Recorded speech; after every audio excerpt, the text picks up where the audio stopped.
Alright, original tales for a story for you. In this one, it gets messy fast. Let's get into it. My wealthy grandmother saw me and my 6-year-old daughter at a family shelter. She asked, "Why aren't you living in your house on Hawthorne Street?" I was stunned. What house? 3 days later, I arrived at a family event, and my parents went pale. If you've never tried to get a 6-year-old ready for school while living in a family shelter, I can summarize the experience for you. It's like running a small airport. Except the passengers are emotional, the security line is shame, and you're doing it all with one sock missing. That morning, Lila's sock was the one missing. "Mom," she whispered, the way kids do when they're trying to help you not fall apart. "It's okay. I can wear different socks." She held up one pink sock with a unicorn and one white sock that used to be white. I stared at them like they were evidence in a crime scene. "It's a bold fashion choice," I said. I do what I want." Lila smiled, and just like that, for half a second, I forgot where we were. Then the shelter door opened behind us, and the cold slapped me back into reality. We were outside St. Bridget Family Shelter, 6:12 a.m., the sky still a bruised gray. The sidewalk was damp. The air had that winter smell, metallic and clean, like the world had been scrubbed too hard. Lila adjusted her backpack, which was bigger than she was. I tugged the zipper up on her puffy coat and tried not to look at the sign above the entrance. Family shelter. It wasn't even the word shelter that got me. It was the word family. Like we were a category, like we were a label on a box. "Okay," I said, forcing brightness into my voice. "School bus in 5 minutes." Lila nodded. She was brave in a quiet way that made me feel both proud and guilty at the same time. Then she asked softly, "Do I still have to say my address when Mrs. Cole asks?" My stomach clenched. "I don't think she'll ask today," I said. Lila didn't push. She just looked down at her shoes and then back up at me like she was memorizing my face, like she was checking if I was still me. "Mom," she said, "are we going to move again?" I opened my mouth and nothing came out. And that's when a black sedan slid to the curb like it belonged there. Not a taxi, not an Uber, not the kind of car that ever pulled up to St. Bridget unless it took a wrong turn and regretted it. The door opened, and a woman stepped out in a tailored coat the color of midnight. Evelyn Hart, my grandmother. I hadn't seen her in over a year. I knew that because my life had been measured in before everything fell apart, and after. And she belonged firmly in before. She looked exactly the way she always did, composed, elegant, and slightly terrifying.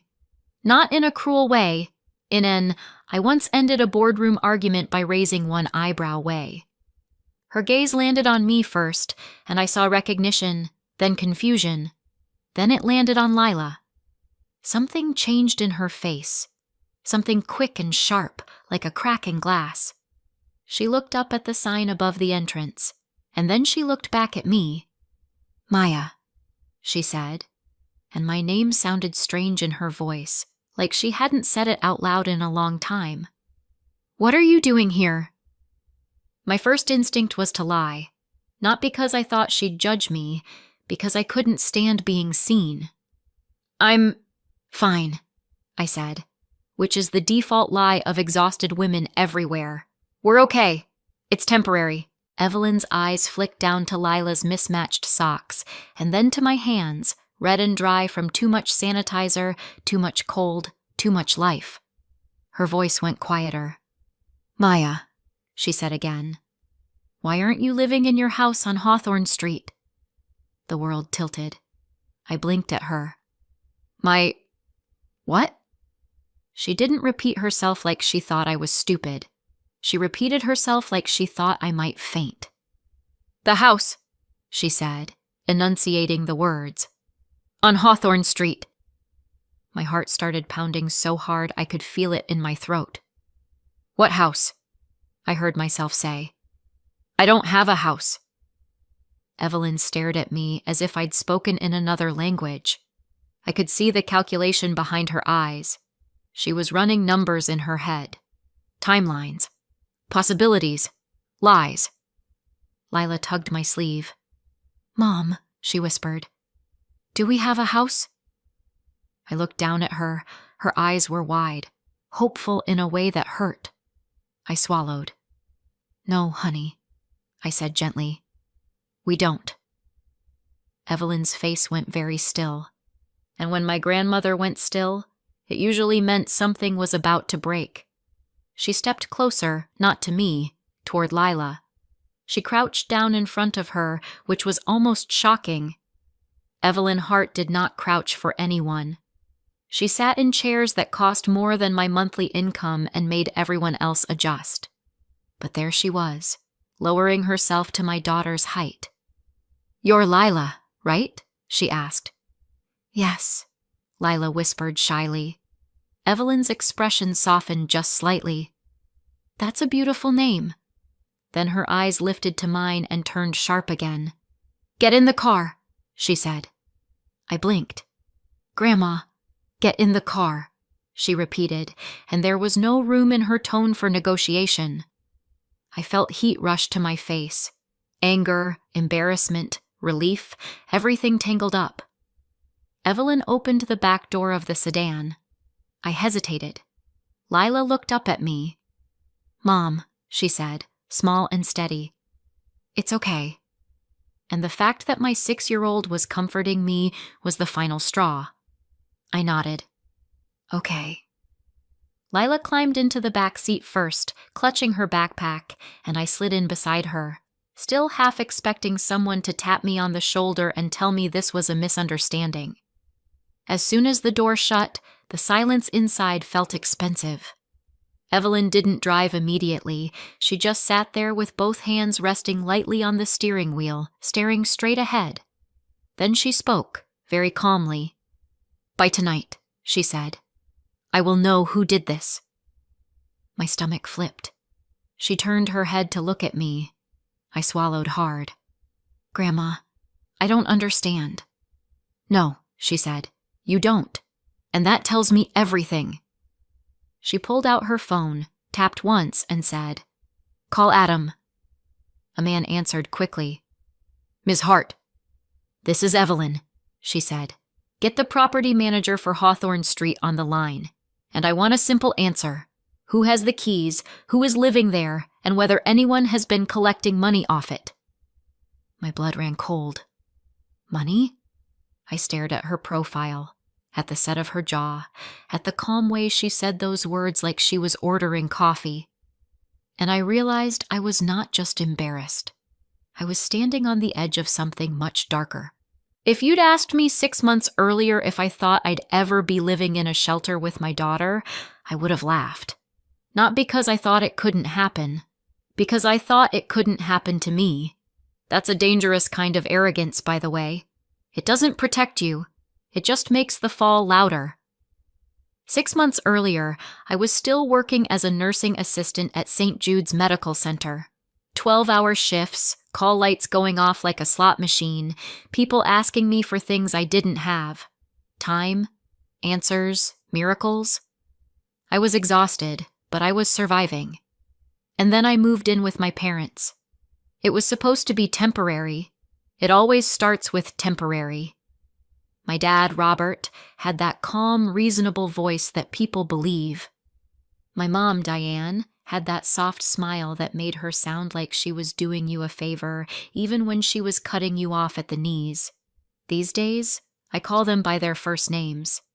Mom and Dad didn't fit anymore.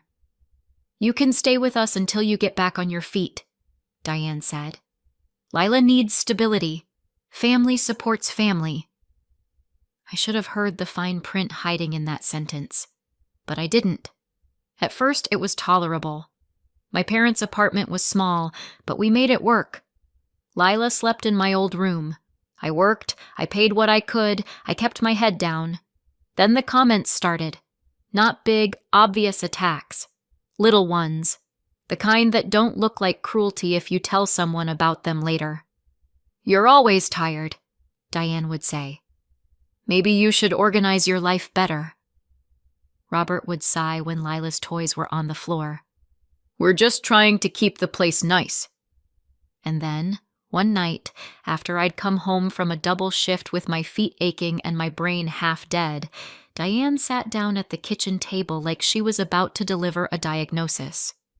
"We need to talk," she said. I already knew that tone. "We think it's time you became independent," she said softly. "You've been here long enough." "I'm trying," I said, keeping my voice even. "Rents are high. Deposits—" "You're a mother," Diane said. "If you're a good mother, you'll figure it out." The words hit me so hard I actually looked around, like someone else must have said them. Robert cleared his throat. 30 days. That's reasonable. We're not monsters." I wanted to scream, but screaming never helped in that apartment. It just gave them something to point at later. So I nodded. "Okay." And I tried. I looked at listings during my breaks at the hospital, my thumbs scrolling while I gulped cafeteria coffee. I called places. I got told the same thing over and over. First and last month. Deposit. Proof of income. Credit check. Sorry, we chose another applicant. Every day I felt like I was running uphill with Lila on my back. And then came the night they decided 30 days was actually a suggestion. It was after a late shift. I'd helped a confused elderly man back into bed 3 times, cleaned up a spilled tray, and held a woman's hand while she cried because she was scared of surgery. I came home after midnight. The hallway light outside my parents' apartment was on. My stomach tightened immediately. 2 cardboard boxes sat outside the door. My boxes. I stared at them for a long second like my brain refused to accept the shape of what I was seeing. Then I tried the doorknob. Locked.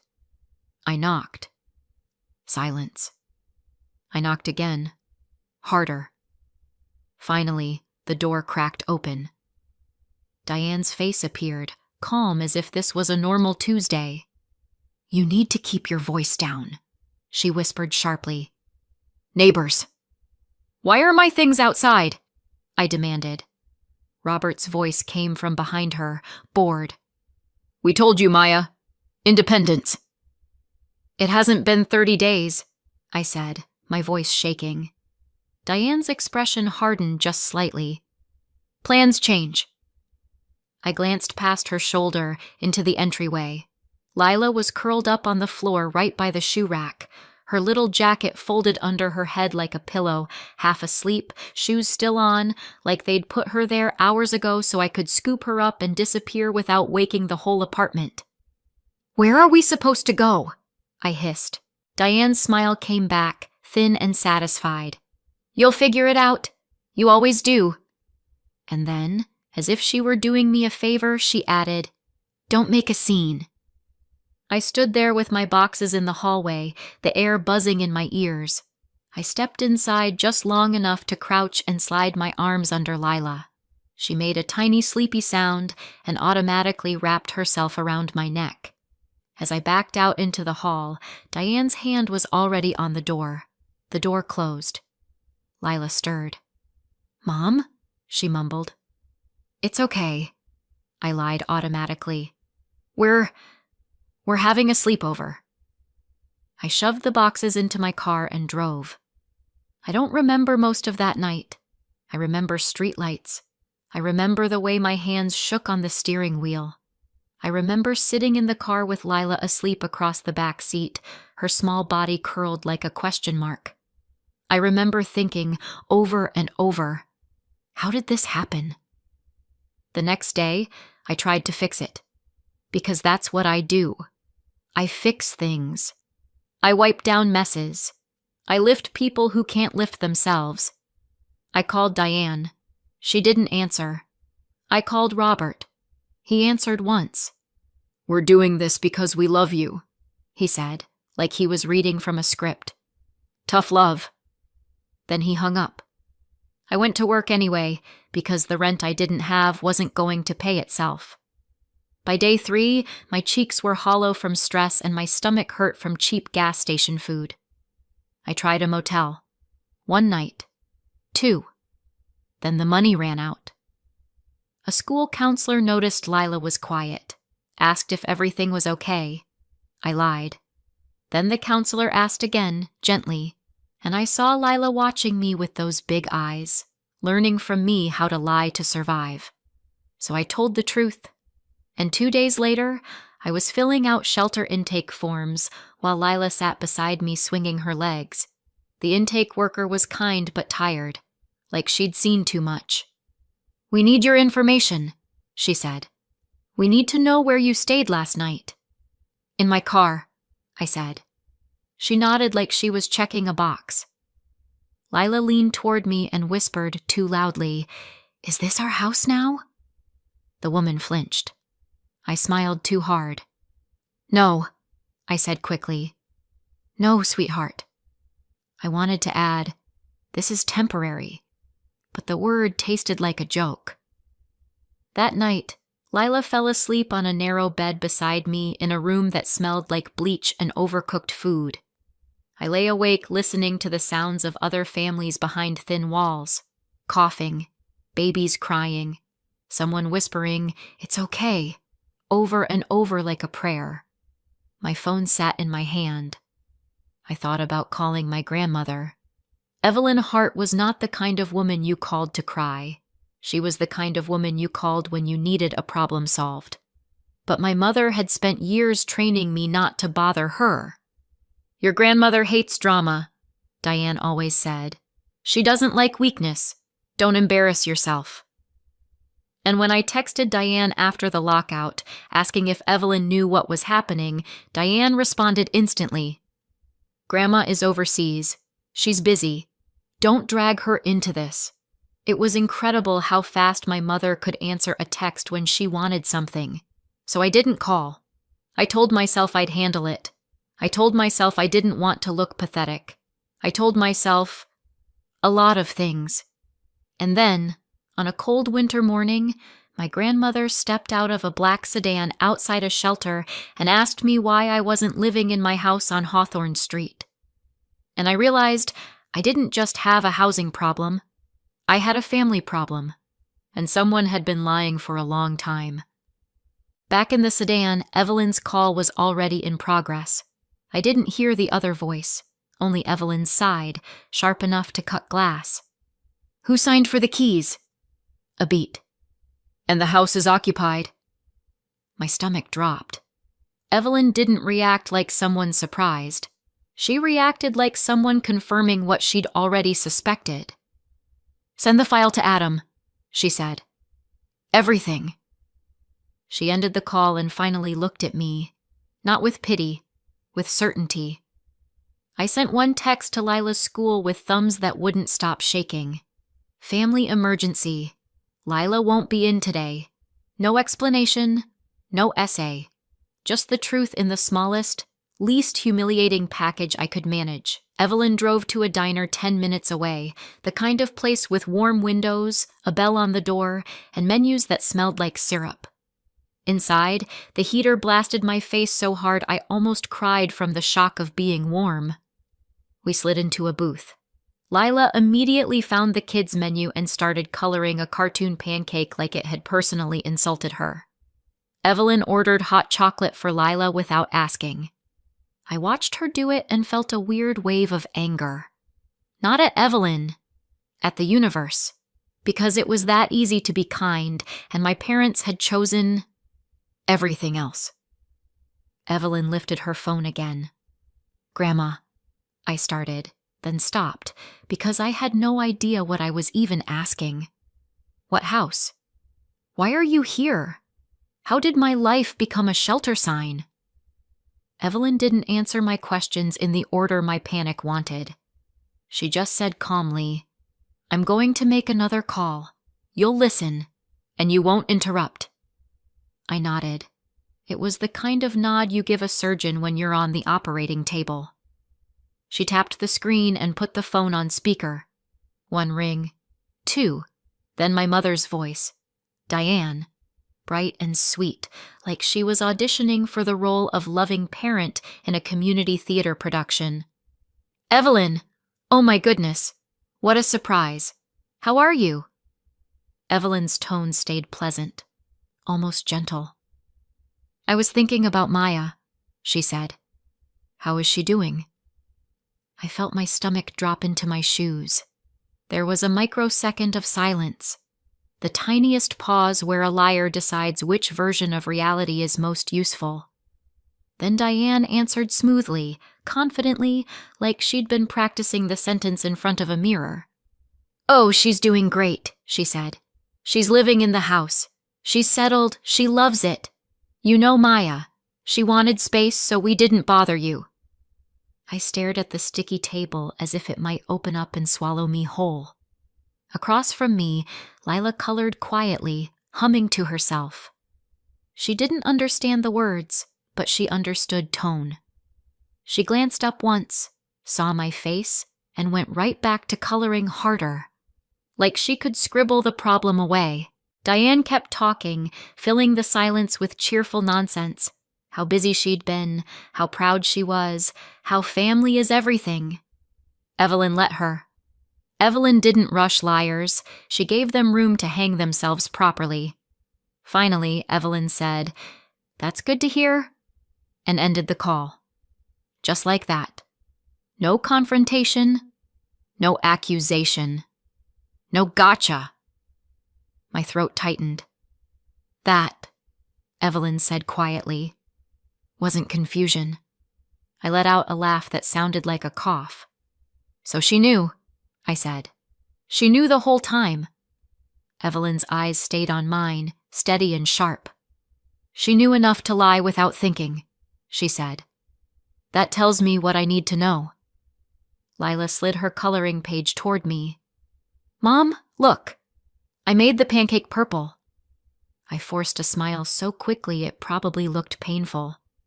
Wow, I said. That pancake is incredibly brave. Lila giggled, and for half a second my chest unclenched. Then Evelyn leaned in, lowered her voice, and said the simple sentence I should have heard months ago. I arranged a house for you, she said, on Hawthorne Street. Your parents were supposed to manage the handoff. Keys, move in, all of it. They told me it was done. My brain tried to process it. A house. For us. And my parents had been living their lives like that sentence didn't exist. I gripped the edge of the booth until my knuckles went white. Why wouldn't you tell me directly? I heard myself ask, and immediately felt stupid, like I was blaming the only person who'd shown up. Evelyn didn't flinch. Because I trusted your parents, she said, which was my mistake. Not yours. Then she stood up, walked a few steps away so Lila couldn't hear, and made 2 quick calls. Low voice, clipped, efficient. I only caught pieces. Hawthorne file. Clean summary. Key log. Listing history. Tenant payments?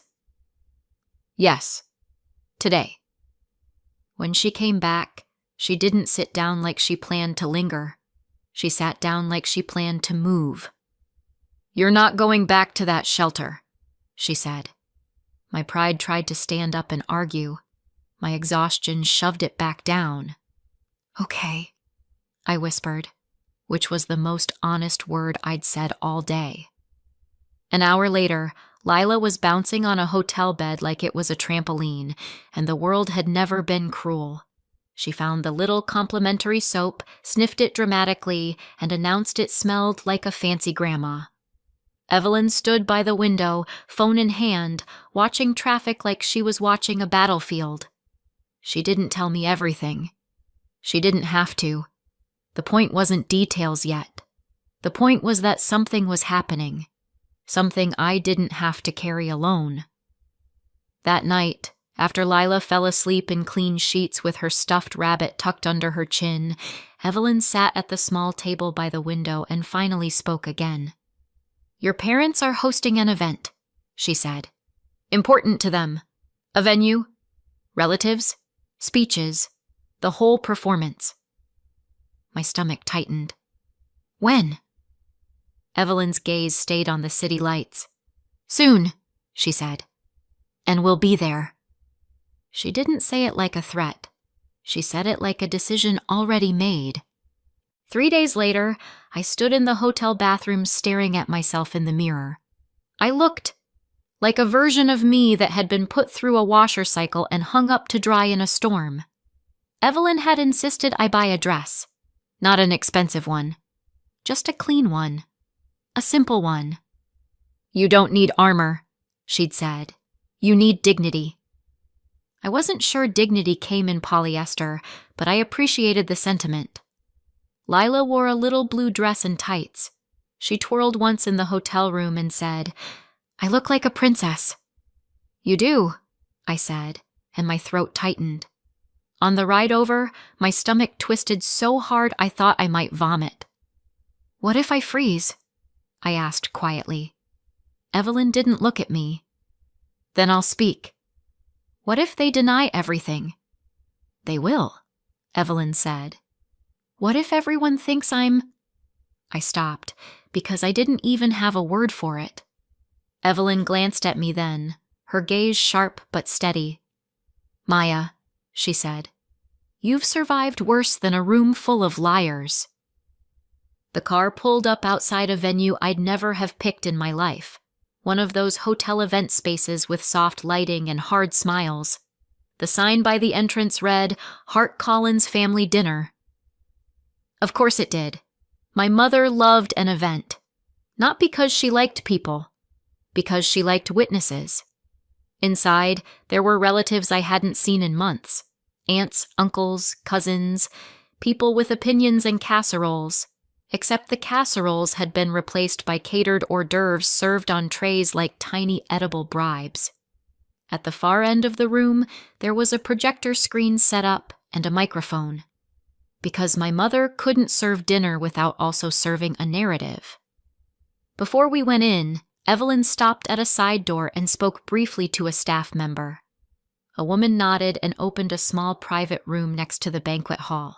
Quiet, warm, stocked with water bottles and crackers. This is for Lila, Evelyn said. She doesn't need to be in the center of this. Lila took one cautious step into the room, then looked up at Evelyn seriously. Do I get snacks? Yes, Evelyn said.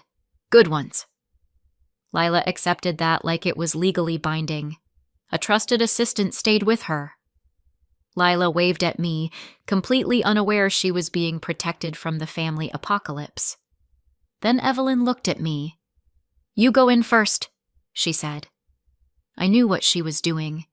Let them see me before they saw her. Let them panic in silence. I walked into the banquet room alone.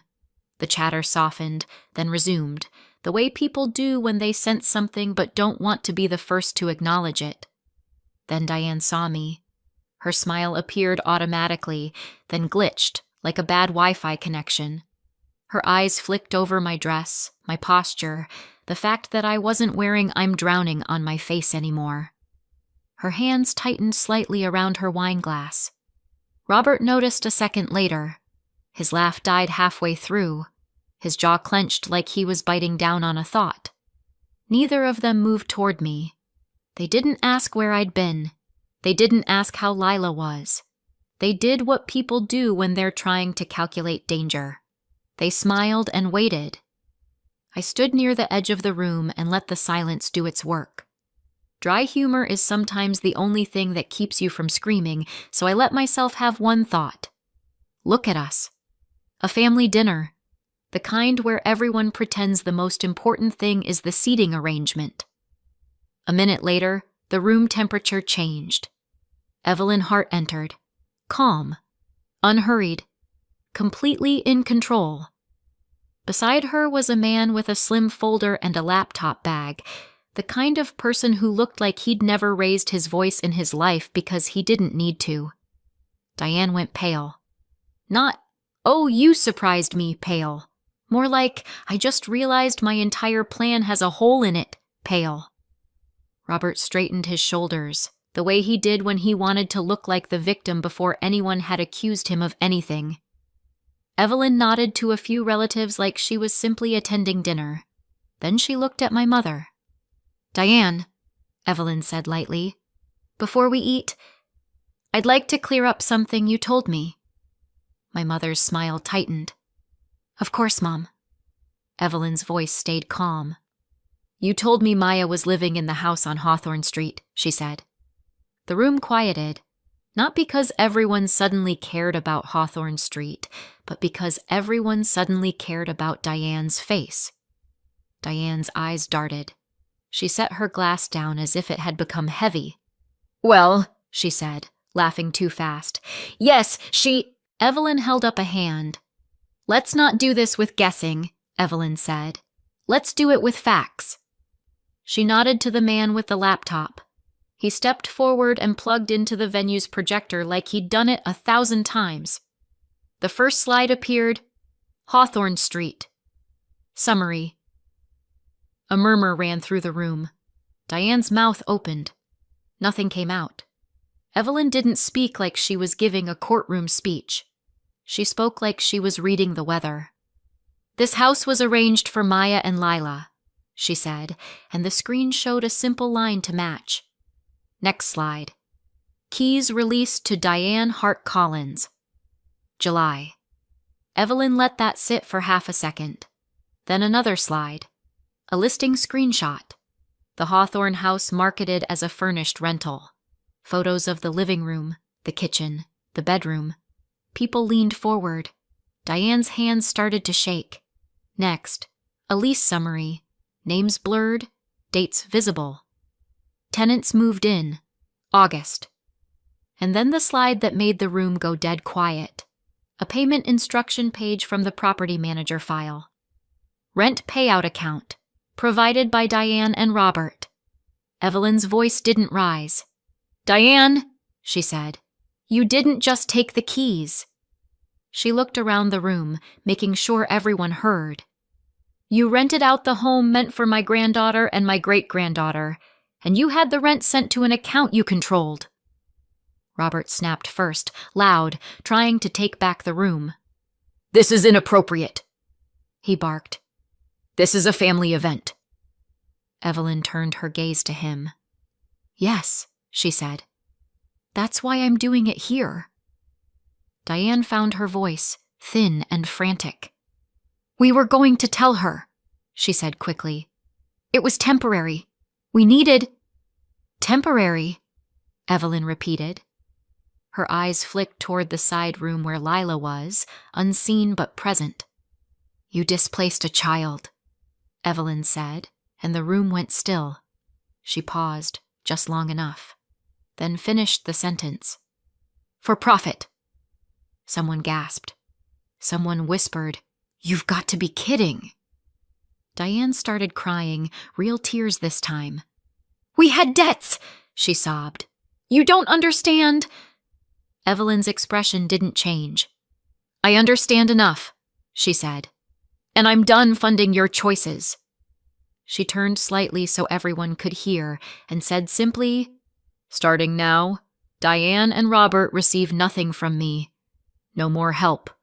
No more transfers. No inheritance." Robert's face twisted. "You can't—" "I can," Evelyn said. "And I already did." The man with the folder stepped forward, calm. "Diane Collins, Robert Collins," he said politely. "These documents are for you." A uniformed officer stood nearby, not dramatic, not aggressive, just present, because Evelyn didn't gamble with scenes like this. Diane stared at the papers like they were radioactive. Robert took them with shaking hands, then looked around the room and finally understood the worst part. This wasn't a fight anymore. It was a reputation collapsing in public. Evelyn's voice stayed level. "You will not contact Maya," she said. "You will cooperate, and you will answer for what you did." Diane turned to me then, eyes wild. "Maya," she begged. "Tell her to stop. We're family." Something inside me went cold and clear. "You should have remembered that," I said quietly, "before you made a business out of my daughter's home." Diane's face crumpled. I didn't feel joy exactly. I felt relief. Relief that the truth was finally out loud. Relief that I wasn't crazy. Relief that Lila would never have to learn how to smile through humiliation the way I had. I didn't stay for the aftermath. I walked out of the banquet room, down the hallway, and opened the door to the private room. Lila looked up, cheeks full of crackers. "Mom, are we done?" I crouched and hugged her so tight she squeaked. "Yeah," I whispered. "We're done." She leaned back and looked at my face carefully, like she was checking for storms. Then she asked softly, "Can we go home?" I swallowed hard. "Yes," I said. "We can." Evelyn met us in the hallway. She didn't look back at the room. She didn't need to. In the car, Lila leaned against my shoulder and fell asleep.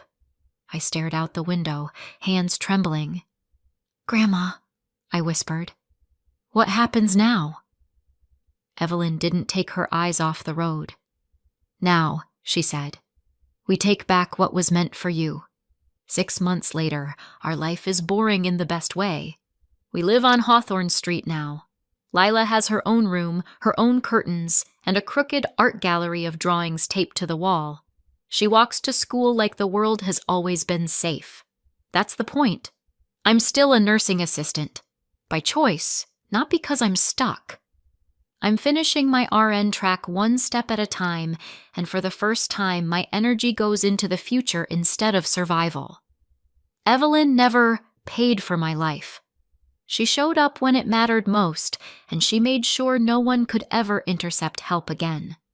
Sunday mornings, she visits with pastries and pretends she's only here to see Lila. Lila doesn't buy it.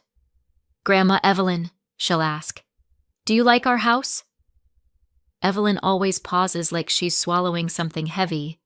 Then she says, "Yes, I do."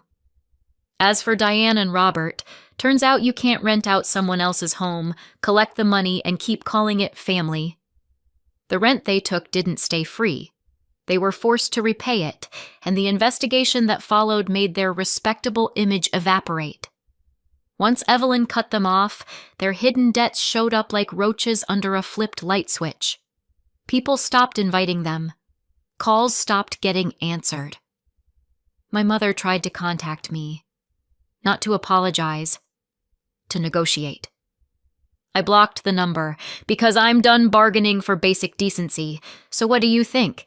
Did Evelyn do the right thing, or did she go too far? Let me know in the comments and subscribe for more.